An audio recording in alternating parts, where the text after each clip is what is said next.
નમસ્કાર મિત્રો, વિડીયોમાં તમારું સ્વાગત છે। તો મિત્રો, અત્યારે હાલની ખૂબ જ મોટી અને દુઃખદ ખબર સામે આવી રહી છે।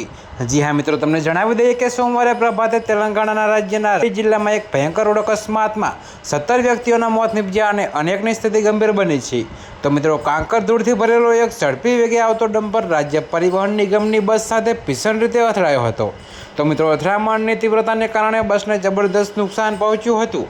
જોકે મિત્રો, ડમ્પરમાં ભારે કાંકરીનો ભાર અંદર બેઠેલા મુસાફરો પર ખરી પડતા અનેક લોકો અંદરથી દટાયા હતા। તો મિત્રો, પોલીસ અધિકારીઓએ જાણકારી આપી કે આરટી બસ તંદુરસ્ત વિસ્તારથી હૈદરાબાદ તરફ પ્રવાસ કરી રહી હતી। તો મિત્રો, બસની અંદર 70થી વધારે મુસાફરો સવાર હતા, જેમાંથી મોટાભાગના કોલેજના અભ્યાસ કરતા વિદ્યાર્થીઓ હતા। તો મિત્રો, આ વિદ્યાર્થીઓ સોમવારે સવારે રવિવારની રજાઓ પોતાના ઘરે પસાર કરી હૈદરાબાદમાં આવેલી તેમની કોલેજમાં પાછા જઈ રહ્યા હતા।